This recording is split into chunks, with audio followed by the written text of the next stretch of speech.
Martes patungkol sa tugon ni Davao City 1st District Representative Paulo Duterte sa kasong isinampa kamakailan ni ACT Teachers Party List Representative Franz Castro laban sa kanyang ama na si dating Pangulong Rodrigo Duterte. Matatandaan na noong Martes, ika-24 ng Oktubre, naghain ng kaso ng grave threat si Castro laban sa dating Pangulo kaugnay sa mga pahayag niya sa kanyang programang Gikan sa Masa para sa Masa noong ika-11 ng Oktubre. Sa nasabing episode, tinalakay ng dating Pangulo ang pagpuna kay Vice President Sara Duterte patungkol sa confidential and intelligence funds. Ayon kay Pastor Apollo, hypocrisy daw ito sa parte ni Castro at sa kanyang mga kasamang makakaliwang kongresista. Naku, napaka-sensitive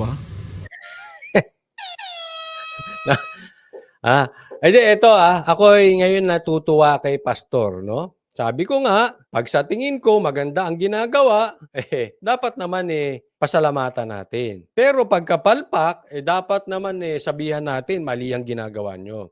Okay? Pero kailangan sabihin ko to. Alam nyo, Pastor Kibuloy, yung paninindigan nyo ngayon, ako po ay natutuwa. Pero sa isang banda, mali din kasi kayo Diba? Nagpauto kayo Dapat, total kaibigan nyo si Tatay Digong, nagbigay na ng warning si Tatay Digong. Nagamit yung channel nyo Hindi ko alam kung nagpagamit kayo dahil para maprotektahan yung channel nyo. Hindi ko po kayo pinagbibintangan Sinasabi ko lang yung aking side. Pero kita nyo, nawala din ang SMNI. Hindi ko po wala po tayong sisihan. Kailangan ko lang banggitin ito. Para makita ng ating mga manunood, patas po tayo. Pag maganda, hindi siyempre pasasalamatan.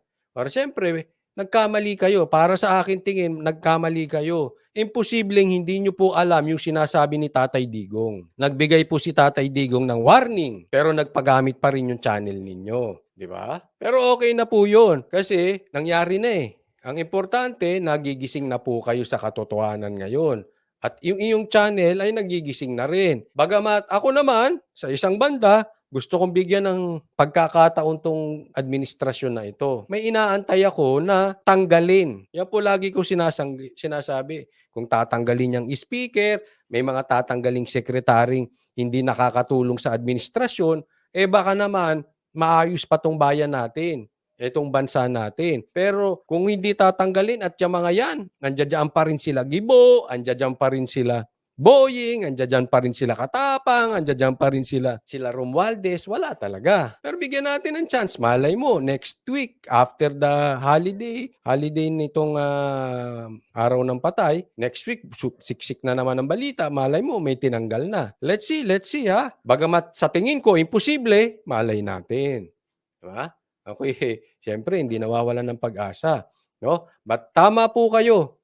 Hindi dapat sensitive masyado. Napaka-sensitive niyan si Franz. Death threats daw sa kanila nung sinabi ng Pangulong Duterte itong ganito. Death threats, napaka-sensitive. Pero ang biktima ng NPA na hindi lang dine-death threat, pinapatay. Wala kayong sinasabi. Hindi nyo kinukondem, hindi nyo dinidemanda, wala kayong safe pagka ang NPA pumatay na walang awa sa mga inosente. Your mouth are silent. Cora Del Rosario, maraming salamat po sa stars. Cora Del Rosario. Di ba hypocrisy na rin yun sa Kita mo? Franz, ipokrito kayo. Ipokrita. Ayan. Napaka-sensitive nyo. Yang patay, according to Kibuloy, Pastor Kibuloy. Pero, pag ang NPA pumatay, okay lang sa inyo, hindi nyo i-condemn. Sige nga, Franz, hamon ko sa'yo. Kung talagang hindi kayo parte at suportado nyo ang NPA, bakit hindi ninyo i-condemn gaya ng sinasabi ni Pastor Kibuloy? Di ba? Dilaw, ipinagtatanggol nyo pa at kayo'y natutuwa, nagdemanda sila kay PRRD. Nakisawsaw na naman kayo. Para kayo si vlogger, attorney 3-0. 3 beses natalo, 5 beses nagbar, walang ibang pinag-initan kung hindi si Tulfo. Kayo mga dilaw, kayo mga political analyst, bira kayo ng bira kay Duterte. Natutuwa kayo kay Franz. Bakit hindi nyo i-condemn? Kumakampi pa kayong dilawang kayo kay Franz. Sige nga, Kayo mga dilaw, I'm talking to you. Sa kayo mga political analysts, i-condemn nyo nga itong mga NPA. Sige nga, kung hindi kayo parte nito, bakit hindi ninyo i-condemn? Sabi ni Garski, kakaiba tong government natin, kumakampi na tayo sa Kaya nga, tapos ito, may piste na. Relax, Gold Oli. Kumakampi pa kayo sa Makabayan Block na hindi i-condemn ang mga NPA. Tapos kung magsalita kayo, napakaalinis ninyo. Death threat agad. Yung talagang pumatay, hindi nyo makondem. Hamon yan. Hamon yan ni Pastor Kibulo. Hamon yan ng iba. Bakit hindi nyo i-condemn? Ganun kasimple. Tapos sausaw kayo sa China. China nang inaano nyo. Speaking of China, again, hindi po ako kampi sa China. Pero ito lang, ayaw ko sa gera at please lang, huwag tayong magpauto sa mga politiko. Huwag tayong mamatay ng dahil sa shoal. Huwag tayong uto-uto. Inuuto lang tayo ng mga yan.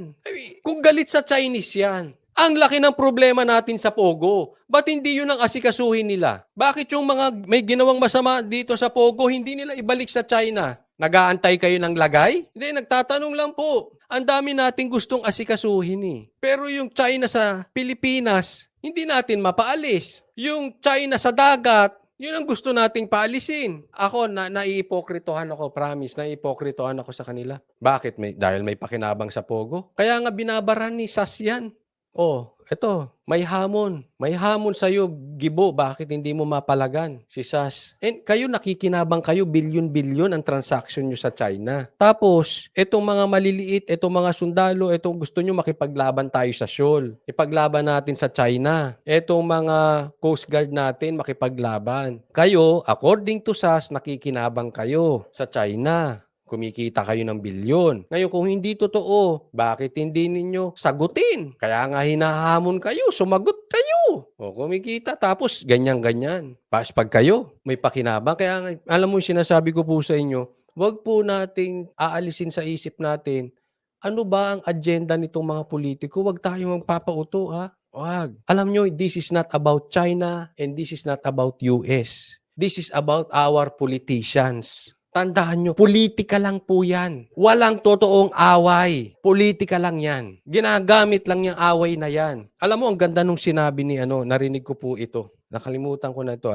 kung saan. Basta ang sabi, diyan daw sa mga napag-aralan nila, pakinggan nyo ito mabuti. Pag meron daw problema, ang isang grupo, ang isang ahensya, isang bansa, alam mong gagawin nila ay kukuha sila ng kaaway sa labas. For the purpose na yung magkakaaway, yung hindi nila maayos na away sa loob, pagdating sa labas at merong common na kaaway, magkakampihan yung mga tao. Halimbawa, ikaw ay mapapula, dilaw, asul, puti, berde. Pero naalala nyo, pag may laban si Manny Pacquiao, lahat tayo kumakampi kay Pacquiao, lahat tayo nagkakaisa. Ultimo traffic, nagkaisa.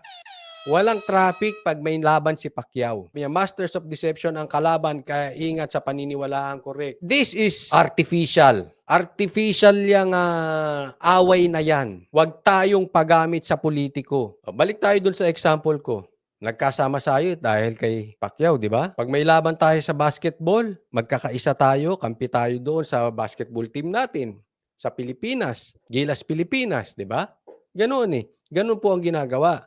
Kaya nga, ang sabi nitong isang nagbigay ng pahayag na ito, sabi niya, yung problema sa China, yung problema dyan sa shoal, gawa-gawa lang nila yan. Kasi hindi nila masolusyonan yung problema, nagbibiyak-biyak na po ang Pilipino. Kaya kumukuha na lang sila ng common enemy para tayong mga Pilipino ay magkaisa at tayo ay magalit sa China at magkampi-kampi para magkaisa ang Pilipino. Kaya lang, eto, matalino na ang Pilipino. Marami po alam, gimmick lang yan. Binulgar pa ni SAS. Kaya ang ganda ng pagkakabulgar ni SAS eh. Kung talaga may laban sa China, bakit ang mga katulad nila Gibo ay malaki ang kinikita sa China? Kayo po mag-isip niyan.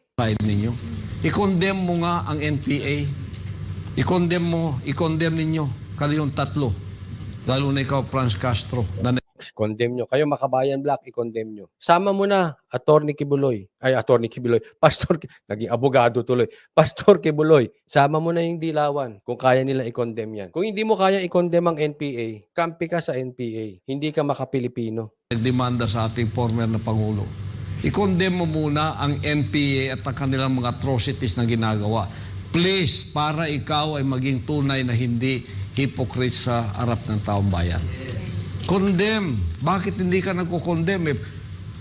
Congressman ka, kampi ka sa gobyerno, di ba? You took an oath to defend the Filipinos, di ba? O, bakit hindi ma-condemn yan? Tambalos-los, ako may tanong, ba't di ma-condemn yan ng Makabayan Black? Tanong ko sa mga politiko dyan, na Dilaw, Boying. Hindi, Dilaw ba yun? Hindi. Hindi, tinatanong ko lang kasi siya ang topic kanina eh.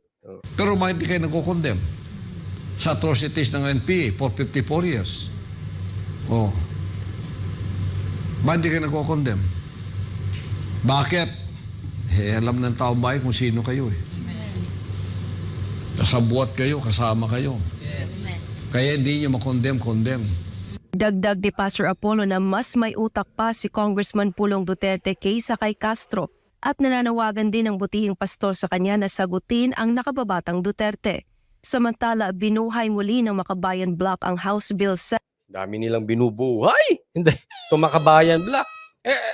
Huwag tayo maglokohan din, ha? Okay, sige. Kaaway natin ang China, sige. Let's assume kaaway natin, ha? Kahit hindi ako agree. Tanungin ko kayo, saan ang mas malaking peligro? Saan ang mas malaking problema natin? Sino ang mas talagang kaaway natin? China o NPA? Sige nga, bakit gustong-gusto nating magmagaling ipakita sa buong mundo na tayo ay nakikipaglaban, nakikipagtapang-tapangan tayo dyan sa China? Samantalang yung problema natin, yung security natin within, hindi nyo maayos. Hindi nyo makondem. Parang ano mo eh. Alam mo, eto, pasensya na po, wala akong gustong patamaan. Pero ganito lang ang aking parang analogy dyan. Ikaw ay isang tatay.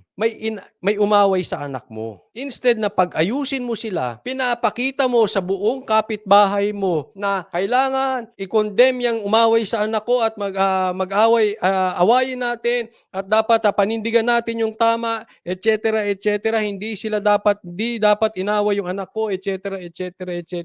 So pinagtatanggol niya yung anak niya. So instead na maayos, ang gusto niyang ipalabas sa ibang tao, siya ay mabuting tatay, kasi pinagtatanggol niya yung anak niya. Pero, binubugbog naman nung asawa niya, hindi mo maipagtanggol. Ganyan po ang parang sitwasyon natin patungkol sa China at NPA. Pinapatay tayo sa loob. Pagdating sa labas, ang ingay-ingay natin, konting banggaan ng barko. Gusto natin i-announce sa buong mundo. Pero pinapatay tayo ng mga NPA.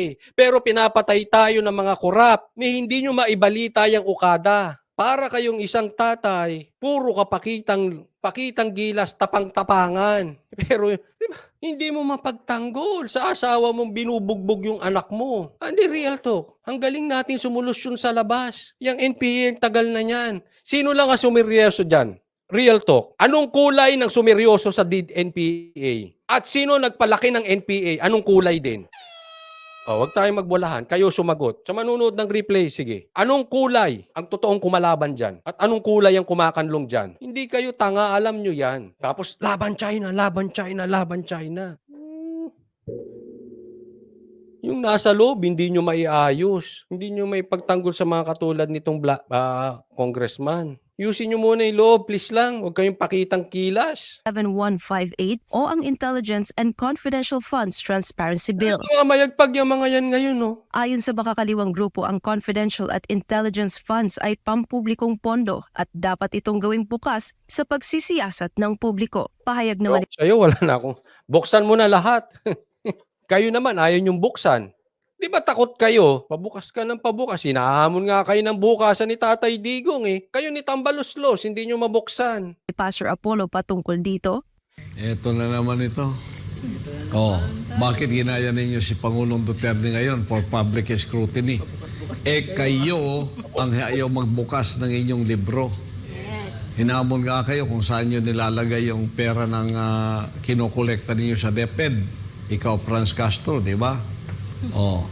Kayo, saan mo ginagamit? kayo Raul Manuel at saka ikaw Franz Castro Brosas, saan nyo ginagamit yung mga perang binibigay sa iyo ng Kongreso bilang mga congressman kayo, saan proyekto? Kayo ang una, kayong gumawa ng House Bill na to, kayo ang unang magpakita kung saan nyo ginagasto ang pera na ginagamit ninyo mula sa taong bayan. Tapos gagayahin ninyo Pangulong Duterte for public scrutiny. Gaya-gaya po tumayo. Kaya balik ako ulit yung dilawan. Sige nga, sabihin nyo. Bukasan, kinakampihan nyo pa yung Makabayan Black. Ano kayo? Kitang-kita naman ng karakas nyo, mahiya naman kayo. Kung makapagsalita itong mga ito, kala mo napakaanghel. Alam naman natin,